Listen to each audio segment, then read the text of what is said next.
Movies about incredible gigantism and shrinking tend to explore the same basic themes despite their high-concept veneers. Men shrink and need to be saved, women grow and need to be destroyed. Through both of these processes, a breaking of societal boundaries will occur, gendered roles will begin to swap, and some form of divine enlightenment or punishment will be reached. While tales of extreme size changes in the human body predate the 50s B-movie boom, the ground zero of the ideas I want to explore comes squarely from the middle of it. 1957's The Incredible Shrinking Man and 1958's Attack of the 50-Foot Woman leave legacies that far outlast the moderate box office successes they had. These movies are often linked together, intertwined in the opposite ways they depict a diminished man, arguably to represent the idea of a shrinking piece of the societal pie that white men would have had post-World War II. Brett Ryan Bonowitz, writing for the Other Worlds Film Festival, expresses the idea that these movies are inverse films, two sides of the same coin. For most of their runtimes, I think that would be a fine contention, and I think most people would agree that the two movies are somehow connected. From the vague illusions of impotency and shrinking man to the titular 50-foot woman's angry husband, we see this perceived reduction in the role of the masculine archetype. This sort of removes the endings from the equation and limits the discourse to only the inspiration. The resolutions propose the idea that true ascension only comes when we're able to strip back the basics of society, when one finds themselves outside of human limits. Endings that are really what inspired future artists to continue exploring what can happen when a woman grows 50 feet tall or a man is shrunk to the size of an ant.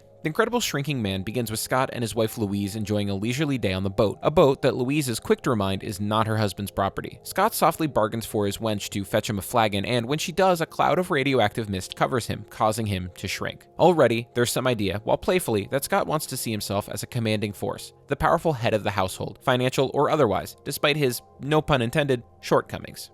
As the film progresses, Scott begins to be infantilized by his wife and those around him. As he's reminded that he wasn't even very successful before the physical change, he starts to get more angry and lost. In Scott's own words, he becomes smaller and more tyrannical, still wishing to be the master of his domain, even if now it is the size of a dollhouse. As he shrinks, people can no longer hear him. So small, even his voice is snuffed out. Briefly, before he becomes insect size, he has an emotional affair with a little person from the traveling carnival. Scott feels inspired again. He's found a woman smaller than him, someone who can literally and figuratively look up to him. Unfortunately, he begins to shrink again and immediately returns to a state of somber nihilism. There's no one left for him to truly have any dominance over, and thus, he's fully lost his value to society. He becomes more animalistic, feeling like he's guided purely by physical instinct. All humanity has been stripped from him until he reaches his vague atmospheric ending. Scott either shrinks out of existence completely or is now lost in some sort of microscopic universe. Before reaching this point, he finally achieves an existential calm, realizing that all of creation must mean something beyond him. The idea that existence's beginning and ending is man's conception, not nature's.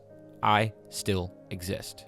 Richard Matheson wrote the screenplay based on his own original novel while huddled in a damp basement in a rented home with his young family above him. In an interview for the Criterion release of the movie, Richard's son, a storyteller in his own right, gave his perspective on the movie. It's about Richard's insecurities and his ability to provide for his family as a freelance writer and whether he was ready to be a good father. Insecurities that men of this time were not open to talk about, but insecurities that, when explored and accepted, can lead to the emotional calm Scott achieves in his final moments. The ending, the idea of oneness, that to God there is no zero, was originally going to be thrown out. Universal Pictures wanted a more obviously happy ending, that the shrinking would be fixed and Scott would return to his normal life. Matheson and journeyman director Jack Arnold fought for that original ending, one which at the time was not received as well by audiences. The ending, while perhaps more satisfying at the time, reflects the more oppressive societal forces on women of the 1950s and is ultimately less emotionally resonant.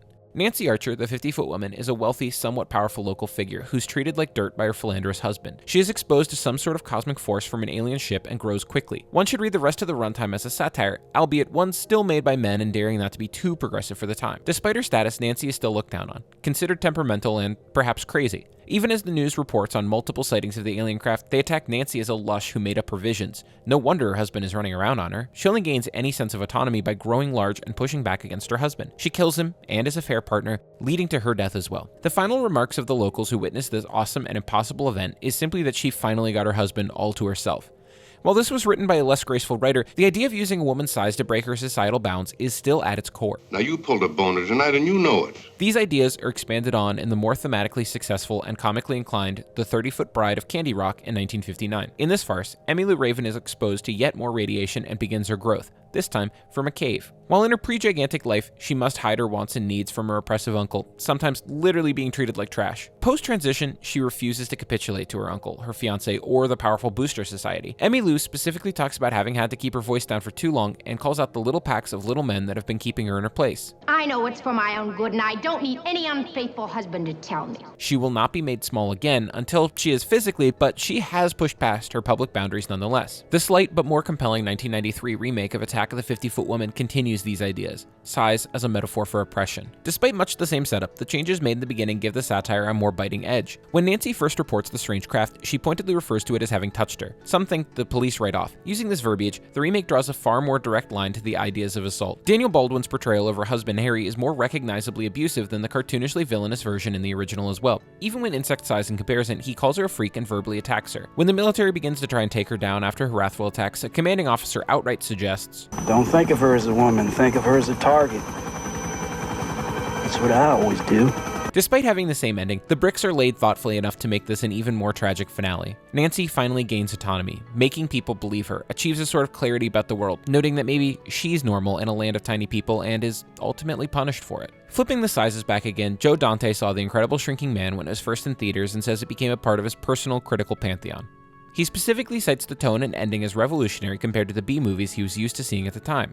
This emotional core was lacking from something like Fantastic Voyage, where other than a brief exchange between Raquel Welch and Stephen Boyd, there is little to dig into outside of the impressive effects work. Despite Dante's film Inner Space having a similar premise to the Fantastic Voyage, something even he jokes about, the core DNA of the movie is far closer to The Shrinking Man. A loose cannon military pilot, Tuck Pendleton, Dennis Quaid as Tom Cruisius, is shrunk down for a scientific experiment and accidentally injected into a neurotic Jack Putter, Martin Short at his Martin Shortest. In between broad comedic beats, a companionship develops between the two, as well as a friendly rivalry over Meg Ryan's Lydia Maxwell. Jack is able to gain confidence from his interactions, overcoming his fears and standing up for himself to anyone that makes him feel small. Tuck moves towards the opposite end of the spectrum. His machismo is dulled, gaining an appreciation for his feelings and losing some of his sarcastic lone wolf energy. In a particularly gratifying moment, and through a series of hijinks, Tuck sees his unborn child for the first time, really hitting home the idea that there is more out there than just his fragile ego. Jack, on the other hand, has to deal with a stereotypically masculine cowboy who feels no pain. In one of the sillier twists, Jack reshapes his face to embody that caricature, literally becoming more macho as a result. Tuck is shrunk down and made to experience life as the less dominant force for the adventure, and he becomes a far better person for doing so. Jack is made into the role of the subservient made giant, able to break through his life's restraints in a way that reflects the 50-foot woman. He is of course not punished for his newfound outlook, and is in fact rewarded, but the confidence from being put in that larger, more dominant role stands nonetheless. When Steven Spielberg came on board to produce Inner Space, he had screenwriter Jeffrey Boehm overhaul the movie into a comedy. The original, quote, rip-off Chip Proser had turned in was apparently just a soft remake of Fantastic Voyage. It's important to note that Spielberg also had ties to Matheson, as one of his earliest successes, Duel, was penned by the Shrinking Man scribe. I think it would be hard to argue that Spielberg didn't incorporate some of those ideas into his own later works. Movies like Jurassic Park and War of the Worlds both place dominant archetypal heroes against larger formidable foes, which ultimately leads to them being more emotionally open. Tom Cruise in War of the Worlds is taken from deadbeat dad to a fierce protector when faced with the tripod invasion. Sam Neill follows a similar path, going from an unemotional man finding children to be an annoyance to the same sort of protector for kids that aren't even his own. When put in the passenger seat for the first time, he's broken down and built back more caring. This isn't even mentioning the obvious choice to make the Force breaking him to be the surprisingly female dinosaur suddenly able to reproduce. These ideas all start to filter down to even more kid-friendly iterations. Honey, I Shrunk the Kids is of course one of the most iconic films in the shrinking subgenre, and one that is equally concerned with these ideas surrounding masculinity. The neighboring Thompson family's father, winkingly referred to as Big Russ, wants his older son to play football, despite being too small even pre-shrinking, to essentially man up and stop being concerned with his feelings. Throughout the kid's adventures in the backyard jungle, little Russ saves Amy, the girl who overlooked him before, and builds stronger emotional bonds with both his younger brother and Amy's. In an especially striking moment, Amy looks to the sky and remarks that the moon still looks the same, big or small, a moment that definitely pays tribute to the Incredible Shrinking Man's ambitious, philosophically heavy ending. Ultimately, Big Russ, wearing a Giant's hat nonetheless, realizes he loves his kids more than he loves the idea of what his sons could be, and chooses to face the Shrinking Ray himself, becoming a small man and breaking down the masculine ideals again. Honey, I Shrunk the Kids was written by Stuart Gordon and Brian Usna, a team that had already been exploring the ideas of a broken society, sexuality, and gender roles. Gordon had been set to direct as well, only leaving the project due to an illness. Getting a bit further off track, I want to bring up 2001's live-action animation hybrid Osmosis Jones, a movie that could exist somewhere in the periphery of A Fantastic Voyage or Inner Space. While no humans are actually shrunk down in this movie, it portrays a society of cells and organs as sentient beings inside of every body. In the live-action framing device, Bill Murray plays a disgusting, uber example of the 90s gross-out man-child character. He chugs fast food, barfs on people, eats rotten oysters, pops pimples, and maybe most disturbingly, has a teeny tiny Kid Rock partying inside of him. Daddy likes the disco. Bill Murray has a near-death experience with a deadly virus he contracted from eating an egg dropped in a monkey's cage, only saved by the brave hero cop White Blood Cell and his partner and off-label cold pill. This is a weird movie, but one that still reflects the spirit of his predecessors, albeit in a much more SpongeBob close-up sort of way. Murray's hulking mess of a man makes healthier choices in his life, not to protect his frat house lifestyle, but because he realizes he's hurting his daughter more than anyone else. Maybe smaller scale than realizations of cosmic unity, but definitely in line with the character growth and a deconstruction of masculinity seen in Inner Space or The Incredible Shrinking Man. There are less examples of the giant woman archetype in family movies, but there is DreamWorks Monsters vs. Aliens. This movie exists as a direct parody of the 50s B movies. Once again, the 2000s rear its meta head, but it has plenty going on subtextually. Ironically, this might be the clearest example of female empowerment through immense growth I've brought up so far. The movie opens with the impending wedding between our main character, future giant woman Susan, and her seemingly charming fiancé Derek. He starts reneging on their plans immediately, switching their Parisian honeymoon to the far less magical land of Fresno, California, in order to take an interview for a network television news anchor position, a joke that ages extremely well as the relevance of this job continues to wane. Once again, radiation changes Susan into a hulking figure, picked up by the military and thrown in a hold with other monster parodies. After proving her abilities and continued American allegiance to a pointedly cast Stephen Colbert who would still have been playing a cartoonish conservative stereotype on TV daily, she is allowed freedom. A period of freedom that leads to her final dumping by Derek, saying he isn't interested in being wed to somebody he has to live in the shadow of. If he can't dominate Susan, he doesn't want anything to do with her. When he returns in the final moments of the film, he offers to forgive her for getting big if she offers him an interview. He returns to single-mindedly advancing his career as a daytime network newscaster in comparison to Susan saving the entire world. She throws him away, emotionally and physically, and for once the 50-foot woman is not punished for realizing her own needs.